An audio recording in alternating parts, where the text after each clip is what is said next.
সুপ্রিয় দর্শক, আপনাদের সকলকে স্বাগত জানাচ্ছি কক্সবাজারের দ্বীপ উপজেলা কুতুবদিয়া থেকে। আমি আবুল কাশেম আপনাদেরকে জানাচ্ছি বঙ্গোপসাগরে সৃষ্ট হওয়া ঘূর্ণিঝড় রিমেলের সর্বশেষ পরিস্থিতি। আপনারা জানেন, আবহাওয়া অফিস থেকে ইতিমধ্যে কক্সবাজার সমুদ্র বন্দরকে 9 নম্বর বিপদ সংখ্যা জানিয়ে দেখে যেতে বলা হয়েছে। এই রিমেলের প্রভাবে কক্সবাজারের দ্বীপ উপজেলা কুতুবদিয়ার সমুদ্রের পানির উচ্চতা বেড়েছে এবং বাতাসের গতিও বেড়েছে।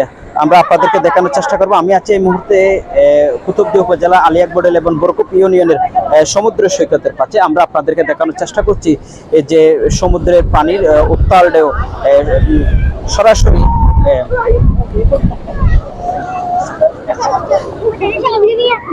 সরাসরি সমুদ্রের পানি সরাসরি কিন্তু আপনার বেড়িবাঁধে আছড়িয়ে পড়ছে। এখন আমরা এখানে এসে দেখতে পাচ্ছি যারা ছোট ছোট ছেলেরা কিন্তু ঢেউয়ের সাথে কিন্তু খেলাধুলা করতেছে। আমরা সেই দৃশ্যটা আমরা এখানে এসে দেখতে পাচ্ছি। আপনাদেরকে যদি আরেকটা বিষয় জানিয়ে রাখি, উপজেলা প্রশাসন গতকাল রাতেই ঘূর্ণিঝড় ব্যবস্থাপনা প্রস্তুতি সভা করেছে। সেখান থেকে উপজেলা প্রশাসনের পক্ষ থেকে জানানো হয়েছে যে কুতুবদিয়া উপজেলার মধ্যে 96টি আশ্রয় কেন্দ্র প্রস্তুত রাখা হয়েছে এবং সেই আশ্রয় কেন্দ্রে যারা আছে, বিশেষ করে বেড়িবাঁধের বাইরে যারা আছেন তাদেরকে আশ্রয় কেন্দ্রে চলে যাওয়ার জন্য ইতিমধ্যে 6টি ইউনিয়ন পরিষদের পক্ষ থেকে মাইকিং করা হচ্ছে। এবং আমাদেরকে যেটা উপজেলা প্রশাসনের পক্ষ থেকে যেটা জানানো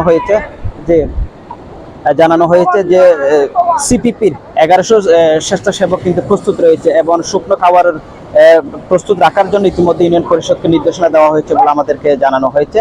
এবং বিশেষ করে আলিয়াকবডেল এবং খৈয়ারবিলের বেড়িবাঁধের যে সমস্ত মানুষ বসবাস করছে তাদেরকে আশ্রয় কেন্দ্রে নিয়ে যাওয়ার জন্য প্রশাসনের পক্ষ থেকে ইতিমধ্যে প্রস্তুতি শুরু করেছে, আমরা যেটা সকাল থেকে দেখতে পাচ্ছি। এবং গতকালকে এবং সকাল থেকে কিন্তু উপজেলা প্রশাসনের পক্ষ থেকে কিন্তু মাইকিং করা হচ্ছে।